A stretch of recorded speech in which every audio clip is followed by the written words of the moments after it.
Buenos días, bienvenidos, bien hallados a todos. ¿Qué tal ha ido esta semana? ¿Os acordáis de la serie que estamos haciendo, verdad? La serie de Corintios. Eso, muy bien, la serie de Corintios. Marcos empezó la segunda carta la otra semana y creo que como estáis muy entusiasmados, voy a hacer una pequeña o un pequeño resumen de lo que fue la primera carta que escribió Pablo a los Corintios. En ellas, si os acordáis, Pablo les estuvo dando un poco de caña porque tenían malas actitudes, las cosas que estaban haciendo no eran las correctas, había muchos que habían rechazado las enseñanzas de Pablo y además se habían rebelado contra su autoridad. ¿Correcto? Muy bien.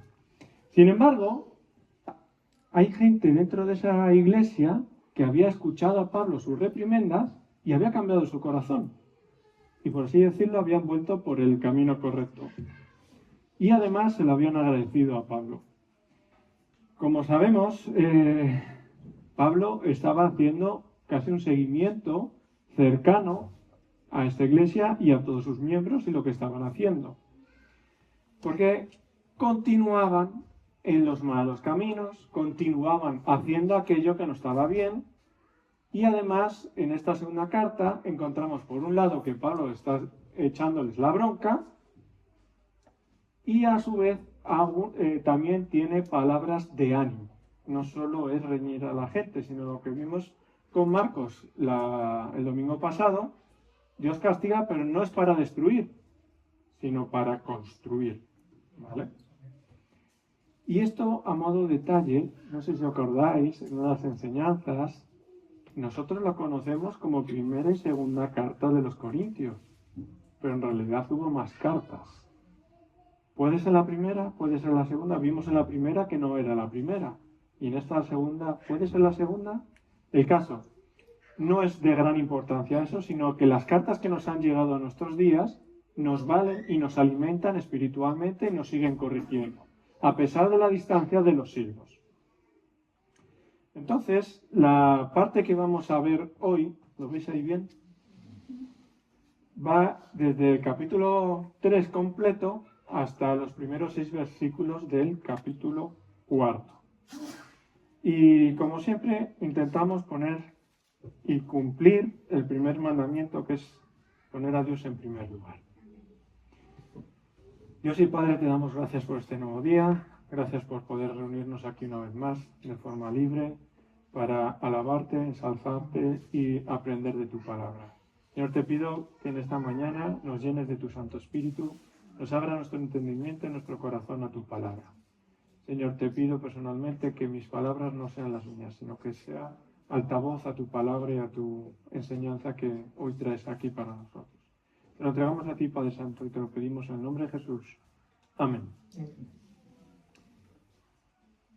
Siervos del nuevo pacto. Vamos a leer los primeros 6 versículos del capítulo 3.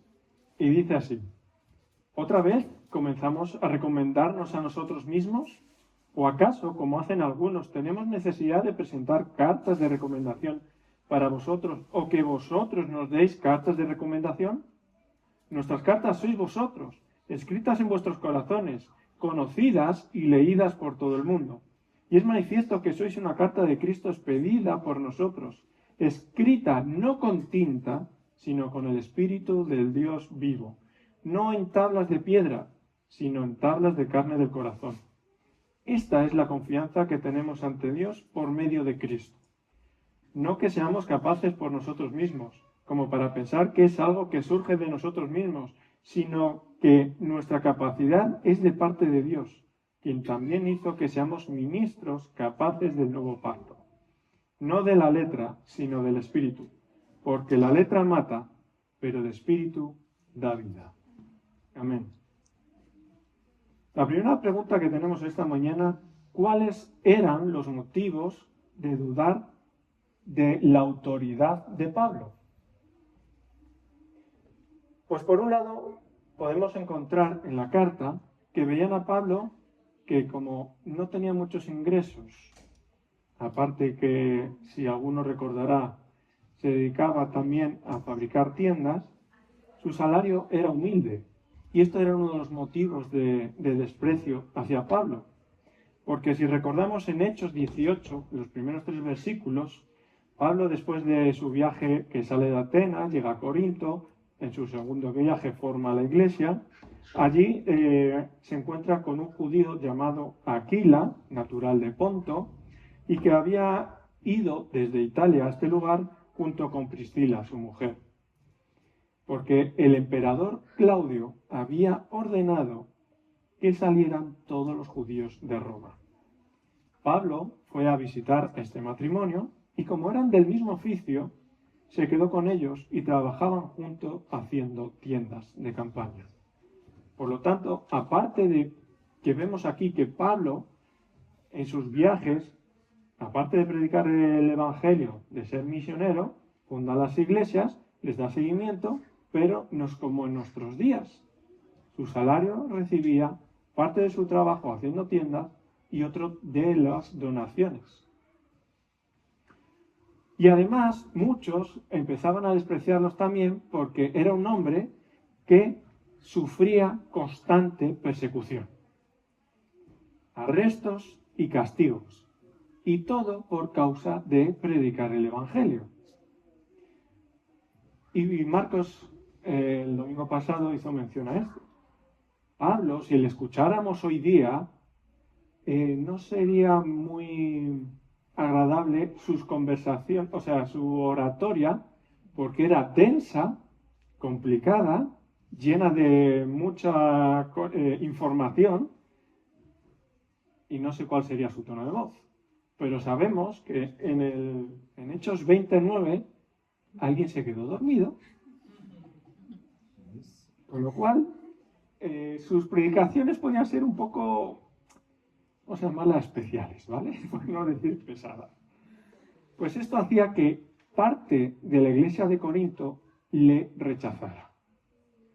Y en contraposición encontramos a otros oradores de ese tiempo que vestían bien, tenían una buena apariencia, tenían reconocimiento por parte de las personas, eran respetados y su oratoria era agradable, atraía a los oyentes. Entonces, si ponemos en una balanza a Pablo, imaginároslo, ¿no? Estamos en el primer siglo, las vestimentas del primer siglo, una persona humilde, que su oratoria era un poco densa, y en contraposición encontramos otras personas que vestían bien, elegantemente, eran más fácil de escuchar sus predicaciones. Esto creaba un ambiente dentro de la iglesia que para algunas personas le provocaban rechazo. Pero me encanta Pablo. Te da, por un lado, te va diciendo bien, bien, bien, pero por otro te está dando una buena colleja. Porque empieza a dar hechos verídicos.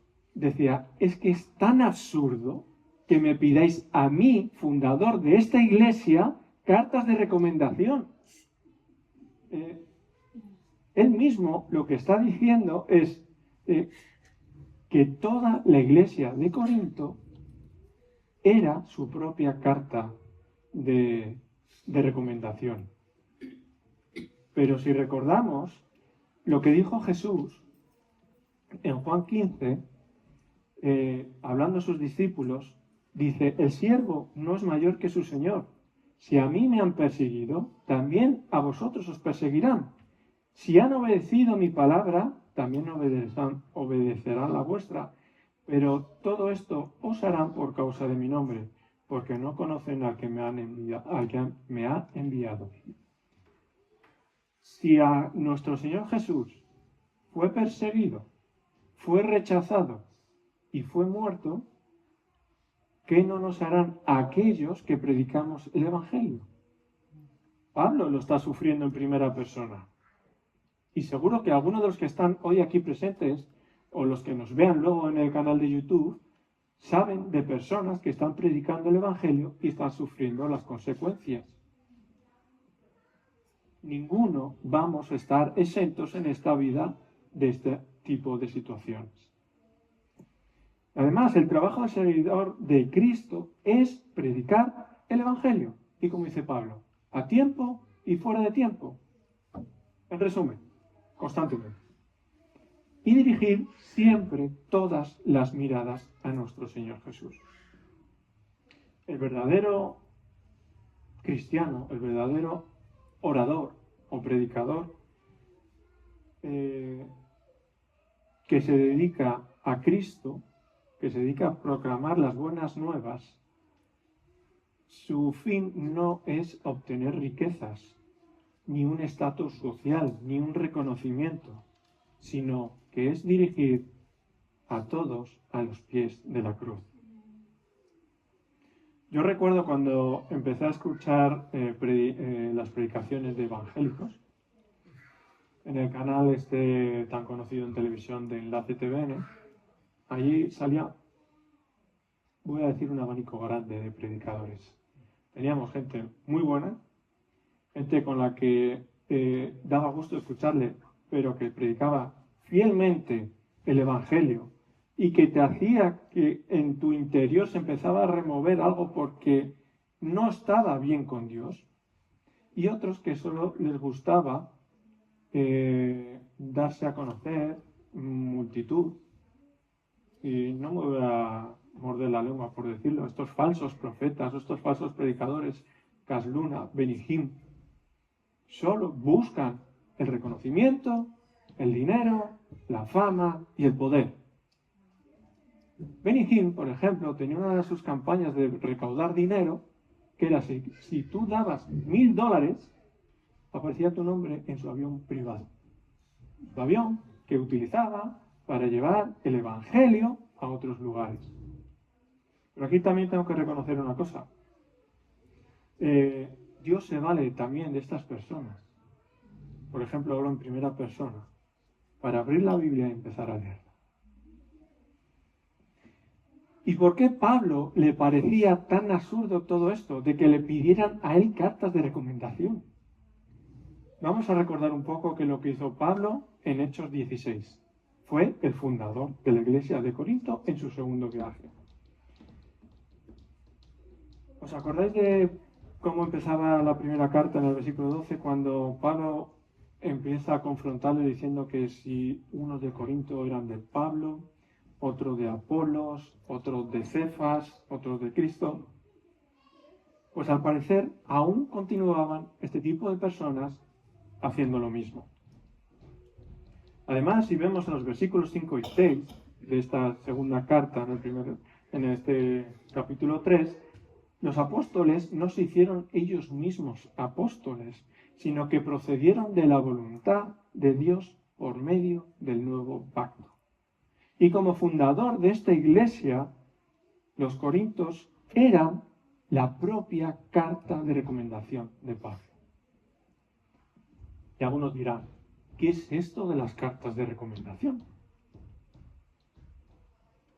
Pues estas cartas se usaban a menudo cuando un miembro o una familia se trasladaba a otro lugar. No es como hoy día que tú levantas el teléfono y pones a hablarte con otra persona. En aquella época había que desplazarse a pie, en burro, en caballo, como pudieras, llevaba su tiempo, pero nadie te conocía cuando llegabas a un lugar. Entonces era bueno tener una carta de recomendación que dijera, mira, este es de tal iglesia, su pastor se llama Dwight Williams, por ejemplo, y quiere colaborar ahora en esta iglesia. Hoy día, aunque no sé si se sigue haciendo completamente, pero sí que tengo conocimiento de que muchas iglesias admiten estas cartas. Si alguien se cambia de iglesia por cualquier motivo, oye, pues es bueno conocer a esa persona. Ya no basta solo, hola, me llamo fulanito, vengo aquí y tal, vale, ¿cuál es tu trayectoria? Está bien, no digo que sea obligatorio, pero está de más. E imaginemos ahora por un momento cuál era la situación de Pablo, diciendo que esto es tan absurdo y voy a usar a Dwight y a Mara. Espero que no me descomulguéis. Imaginaros ahora, ellos son los misioneros fundadores de esta iglesia Comunidad Cristiana Nueva Esperanza. Ellos han tenido un viaje hace unos años en el que han permanecido año y medio en Estados Unidos. 10 meses. O 10 meses, más. Han estado casi un año fuera. Y al regresar, vamos a imaginar que aquellas personas que estaban desde el principio, Enrique, Juan, Amalia, dijeron, ¿quiénes sois vosotros? ¿De dónde venís? ¿Cuál es vuestra carta de recomendación? ¿Por qué estáis aquí?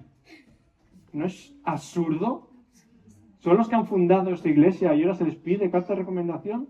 La carta de recomendación de Tony y Mara son ellos mismos que cuando les han predicado el Evangelio se han convertido y hoy siguen aquí con nosotros. Y en el versículo 3 hace un juego de palabras Pablo acerca de que está escrita en los corazones con tinta, en algunos en piedra y en otros con corazón de carne. Pablo dice que la tinta se desvanece cuando se escribe en las cartas de recomendación o en piedra termina desgastándose. Y en otra, esta carta que cuando se predica el Evangelio está escrita en nuestros corazones, pero está con la tinta del Espíritu Santo. Esa permanece y va a seguir ahí. Entonces Pablo aquí le encontramos que está haciendo un juego. Un juego porque, claro, sus oyentes saben muy bien la Torá, el Antiguo Testamento que conocemos nosotros, o también llamado Antiguo Pacto. ¿Vale? Entonces, ¿cuál sería la diferencia entre el Viejo y el Nuevo Pacto? Leemos la siguiente sección, de los versículos 7 al 18. Y si el ministerio que conducía a la muerte, con sus letras grabadas en piedra, fue tan glorioso, tanto que los hijos de Israel no pudieron fijar sus ojos en el rostro de Moisés a causa del resplandor de su rostro, aunque era un resplandor pasajero, ¿no será aún más glorioso el ministerio del Espíritu? Y si el ministerio de condenación fue glorioso, mucho más abundará en gloria el ministerio de justificación. Porque de hecho, lo que fue tan glorioso en su momento, ya no lo es a compararlo con esta gloria más excelente. Si lo que perece tuvo gloria, mucho más glorioso será lo que permanece. Así que, como tenemos tal esperanza, actuamos con mucha libertad, y no como Moisés, que ponía un velo sobre su rostro para que los hijos de Israel no fijaran la vista en su cara, pues iba a desaparecer, pero su mente se ofuscó, porque hasta el día de hoy, cuando leen el Antiguo Pacto, les queda el mismo velo, no descubierto, que por Cristo es quitado. Y aún hasta el día de hoy, cuando se lea Moisés, el velo cubre el corazón de ellos. Pero cuando se conviertan al Señor, el velo será quitado. Porque el Señor es el Espíritu, y donde está el Espíritu del Señor, allí hay libertad. Por tanto, todos nosotros, contemplando a cara descubierta la gloria del Señor, como reflejada en un espejo, somos transformados de gloria en gloria en su misma imagen por la acción del Espíritu del Señor. Amén. ¿A qué está haciendo referencia Pablo? Pues estamos en el viejo pacto, que encontramos en Éxodo capítulos 31, 32 y 34. En el capítulo 31, versículo 18, Dios hace entrega a Moisés de las tablas de piedra escritas con su dedo. Un poquito más adelante, en los versículos 15 y 16, las tablas eran obra de Dios, escritas por Dios y por ambas caras. Si recordáis, en el capítulo 33 es cuando Moisés permanece en la presencia de Dios y el pueblo empieza a desesperarse y crea un becerro de oro. Entonces Dios, en su infinita misericordia, dijo: anda, baja con estos que ya se me están desviando, no pueden esperar un potico. Y en el capítulo 34 Dios le ordena que suba de nuevo con las dos tablas de piedra iguales que la primera vez.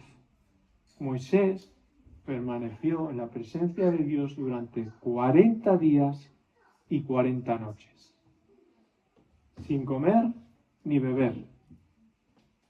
Y hago aquí una pausa para que penséis quién estuvo también 40 días sin comer y sin beber. Jesucristo. Correcto. ¿Y qué pasó cuando Moisés descendió de la presencia de Dios? Resplandecía su rostro. Bueno, yo le he pedido a la inteligencia artificial que me echara una mano con esto y no está tan mal, ¿vale? Nos ayuda a tener una imagen de cómo podía haber sido. Pero fijaros en este pequeño, gran detalle. Pasar tiempo en la presencia de Dios hace que resplandezcamos con su luz. Una vez más, pasar tiempo en la presencia de Dios hace que resplandezcamos con la luz de Dios. Y la siguiente pregunta que nos encontramos en esta mañana es: ¿quiénes podían estar incitando el pensamiento de la iglesia de Corinto de nuevo a la ley mosaica? ¿Quiénes podían ser aquellas personas?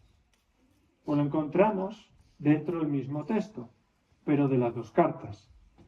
Eran aquellos judaizantes que vivían con ellos y seguían emperrados en mezclar la ley mosaica con la gracia, el antiguo pacto con el nuevo pacto, diciendo que para estar completamente aceptado por Dios estaba bien lo del nuevo pacto, pero había que seguir usando el antiguo pacto. Por ejemplo, no comer cerdo, no comer animales impuros, circuncidarse. Y aquí Pablo les vuelve a dar una reprimenda. Encontramos cómo hace la comparación del viejo pacto con el nuevo pacto. En el viejo pacto, ¿qué encontramos? La ley era difícil de cumplir. Y aquí, como pequeña anécdota, cuando empecé a leer el Antiguo Testamento, cuando llegué a la parte de la ley y la fui leyendo, tenía una ansiedad porque yo estaba pensando, soy incapaz de cumplir todo esto. Si te propones cumplirla, vas a fracasar. También encontramos que había ciertos ritos de purificación que había que hacerse. Y los sacrificios de animales. Porque si recordamos lo que dice Pablo, sin derramamiento de sangre no hay remisión de pecados. Y con los sacrificios de animales, eras tú el que ibas con el animalito delante del sacerdote y hacías derramar su sangre para cubrir los pecados de uno. No los limpiaba, los cubría. Y según la ley, si no se cumplía completamente, la quebrantabas o la desobedecías. Y la consecuencia era que debías de morir. Pero aquí entra en juego el nuevo pacto. Cristo fue y ha sido y será el único que ha podido cumplir completamente toda la ley. Su sacrificio fue una sola vez y para siempre. Acabamos de pasar Semana Santa. ¿Os acordáis lo que se predicó de Juan 19:30? Consumado es. Sabéis perfectamente lo que significa. Y si no, podéis ir al canal. Hay una predicación entera que se llama Consumado es. Y luego fue una sola vez y para siempre. Ya no había que ir con los animalitos a hacer el sacrificio. Jesús hizo el sacrificio perfecto, y repito, una sola vez y para siempre, para los que habían muerto, para los que estamos hoy aquí y para los que vendrán en el futuro. La sangre de Jesús es la única que limpia de todo pecado, no la cubre, la limpia. Podéis ir a 1 de Juan, Capítulo 1, versículo 7, y lo podéis ver ahí. La sangre de Jesús limpia todo pecado, no una parte, todos. Y si quebrantamos los mandamientos, si pecamos, Dios es fiel y justo para perdonarnos. 1 Juan 1:9. Ya no hay que ir al templo, ya no hay que comprar los animales, ya no hay que sacrificarnos. Si hemos pecado, nos volvemos a Dios, reconocemos nuestros pecados, le pedimos perdón a Él y Él es fiel y justo para perdonarnos. John Matthias Davis, misionero, profesor, teólogo, acerca de esta parte del pasaje, dice: este ministerio de la letra que mata queda ilustrado en los 3.000 muertos en el Sinaí, cuando la inauguración del viejo pacto, y el ministerio del Espíritu vivificador queda ilustrado con los 3.000 salvos en el día de Pentecostés. Fin de la cita. Este profesor de teología también está conectando dos cosas del antiguo pacto y del nuevo pacto. No voy a ahondar en ello, solo quiero que os quedéis y penséis esta semana junto con otras cosas, ¿vale? Moisés estuvo en la presencia de Dios y resplandeció. Además, le pidió a Dios que se mostrara. Pero Dios, ¿qué le dijo? Solo te voy a mostrar mi espalda. Y tapó con su mano para protegerlo. Cristo es la imagen de Dios. Quien está en su presencia resplandecerá y a su vez estará viendo a Dios. Y ahora entramos en este juego que hace Pablo de qué es el ministerio de condenación y el ministerio de justificación. Lo que está haciendo aquí este juego Pablo es que el ministerio de condenación es el nombre que le da al viejo pacto, en el cual trajo condenación a todos los hombres, porque nadie podía guardar la ley a la perfección. Cumplió en su momento un propósito y una utilidad. Era mostrar el pecado a todo aquel que se acercaba a la ley y quería acercarse a Dios. Fue una gloria temporal, tuvo su inicio y tuvo su final. Y cuando lo leen los judíos, y hoy día también aquellos que no creen en Dios, tienen un velo puesto en sus corazones, se quedan ahí y son incapaces de ver más allá. ¿Cuántas veces hemos oído y seguiremos oyendo que es que la Biblia es un cuento, que tiene errores, que se inventó para que la gente fuera más buena o mejor persona? No. Eso es porque estas personas todavía tienen el velo puesto en sus corazones. ¿Y qué es el ministerio de justificación?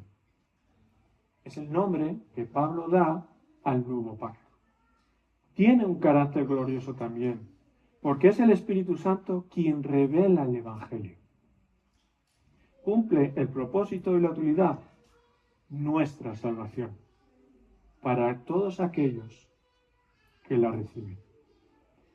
Es gloria eterna, porque tiene un inicio, tiene un principio, pero no tiene fin. Y cuando se lee, cuando nos acercamos a la Biblia, empezamos a leerla, creemos en Jesús como el Hijo de Dios, creemos en Jesús como nuestro Salvador, el velo nos es quitado, gracias al Espíritu. Y aquí entramos en la parte de por qué está hablando Pablo del nuevo pacto y le está haciendo hincapié otra vez en el nuevo pacto, para recordar a todas aquellas personas que Cristo murió en una cruz, según las Escrituras, padeció por nuestros pecados, derramó su sangre, porque sin derramamiento de sangre no hay remisión de pecados. Y no quedó ahí, murió, según las Escrituras, y resucitó, según las Escrituras.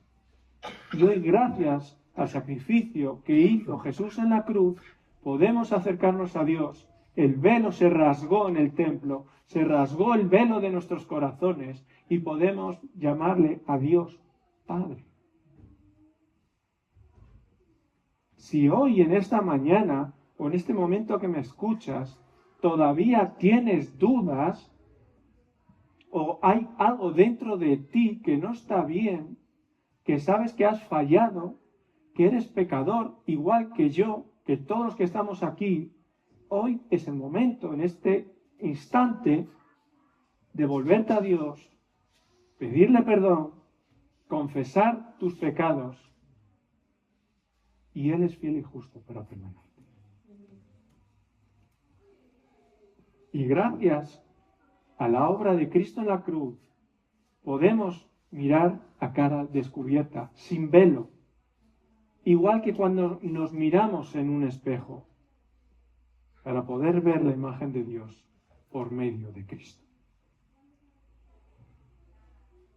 Pablo continúa en el capítulo 4, los 6 últimos versículos que vamos a estar viendo esta mañana. Dice así: por lo tanto, teniendo este ministerio por la misericordia que hemos alcanzado, no nos desanimamos.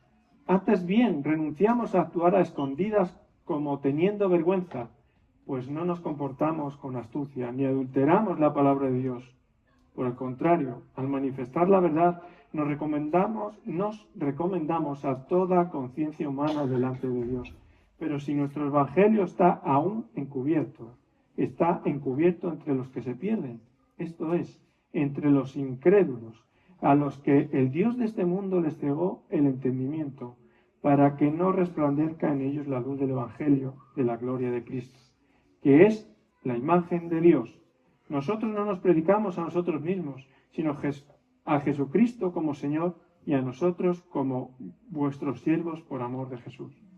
Porque Dios, que mandó que de las tinieblas resplandeciera la luz, es el que resplandeció en nuestros corazones para ser iluminados con el conocimiento de la gloria de Dios en el rostro de Jesucristo.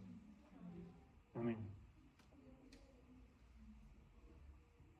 Llegados a este punto tenemos otra pregunta. ¿Cómo debería de ser nuestra carta de recomendación? Siguiendo estos puntos que Pablo nos está dando, predicar el Evangelio sin desanimarnos, renunciando a todo aquello que es oculto y que nos es vergonzoso, no andando ni actuando con astucia, sin tratar de engañar a nadie, no adulterando el Evangelio, que es la palabra de Dios, y enseñando la verdad que hay en ella. Enseñar el Evangelio a todos aquellos que no lo conocen, pues llegará un momento en el que todo acabe y se nos va a pedir cuenta de nuestro tiempo aquí en la tierra. Pues si no predicamos el Evangelio, para muchos sigue oculto, siguen perdiéndose, porque el príncipe de este mundo les ha puesto un velo para no poder ver cara a cara a Dios. No predicamos el Evangelio como si fuera nuestra propia carta de recomendación, sino más bien como la carta de recomendación de Cristo. Y es Cristo Jesús que por medio de nosotros se presenta como la carta de recomendación escrita en nuestros corazones. Es Cristo quien resplandece con su luz salvadora en medio de toda esta oscuridad. Somos siervos del nuevo pacto y como tales debemos actuar. Podemos desalentarnos, podemos llegar a estar casi deprimidos, pasando penurias, dificultades, siendo rechazados por el servicio a Cristo. Pero recordar, y esto es bueno para recordarnos a cada uno de nosotros, que el Señor es de misericordia y de la gracia. Es quien nos asiste para ayudarnos con nuestras necesidades. A veces a mí se me olvida, y se me olvida muy a menudo, y me da rabia. Por eso Dios creo que me ha puesto a María, para recordármelo. Dios es Dios Todopoderoso. Está sentado en su trono de gloria. Es fácil decirlo, pero es difícil aplicarlo. No debemos tener temor. Pablo es otro ejemplo más en la Biblia del cual no se desmaya, sufre las penurias que tenga que sufrir, no actuaba con cobardía, servía de forma valerosa y hace frente a las dificultades. Tenemos que actuar como Pablo. El apóstol escribe esta carta confrontando a los falsos maestros, a los falsos predicadores y alertando a los suyos de que deben alejarse de ellos, no prestarle oídos ni dejarse seducir por sus elocuencias o por su manera elegante de vestir o cualquier otra cosa. Centrémonos en el mensaje. Dios ve el corazón de las personas. Nosotros, por defecto, vemos lo que nuestros ojos pueden observar, y es la apariencia. Debemos enseñar siempre la palabra de verdad, ya sea con palabras y con nuestras obras, y estas dos siempre van juntas. La luz del Evangelio ilumina en la oscuridad, y es el Espíritu Santo quien revela su gloria. Me gustaría que, antes de llegar a la conclusión, nos quedemos con esta imagen. Esta imagen la he sacado de algunos testimonios.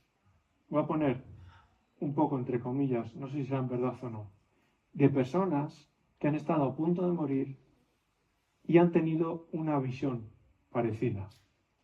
Una multitud perdiéndose, cayendo al vacío, al abismo, porque no han querido escuchar el Evangelio.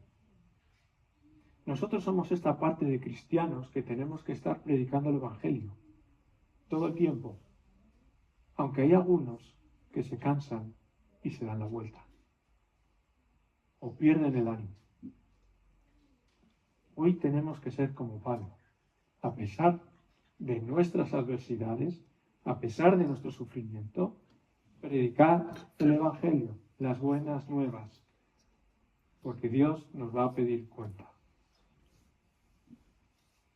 Y como conclusión, 5 dedos tenemos en nuestra mano, 5 puntos que quiero daros hoy. Nuestra carta de recomendación está escrita en nuestros corazones por Cristo. Predicar siempre el Evangelio de la salvación, el Evangelio de la verdad. Huir de las apariencias, de las oratorias sutiles de los falsos maestros y del Evangelio adulterado. Como cristianos sufriremos persecución, pero recordad, Jesús está siempre con nosotros. Cristo ha vencido al mundo. Su luz ilumina en la oscuridad de este siglo y de los venideros. Recordad, somos siervos del nuevo pacto. Somos siervos de Cristo.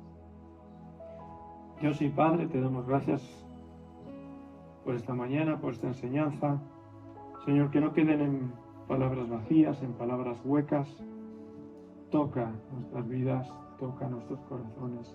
Rompe toda dureza que pueda haber en ellos. Rompe todo este velo espiritual que nos impide verte cara a cara. Señor, danos estas fuerzas como la que le diste al apóstol Pablo y a otros apóstoles a seguir adelante, a predicar tu evangelio, a pesar de las dificultades que puedan haber. Señor, ayúdanos en nuestras vidas a ser siervos útiles en tus manos, a llevar tu palabra de verdad, de salvación, de vida, a todos aquellos que se están perdiendo. Señor, te pido que nos des fuerza y valentía para empezar en nuestra propia casa y a todas aquellas personas que nos rodean. Señor, llénanos de tu Santo Espíritu, de tu palabra y de tu verdad. Te pido que nos bendigas a cada uno de nosotros que estemos hoy aquí y a los que nos oirán cualquier día en el canal o en las redes. Señor, bendícenos y te lo pedimos a ti, Padre Santo, en el nombre de Jesús. Amén.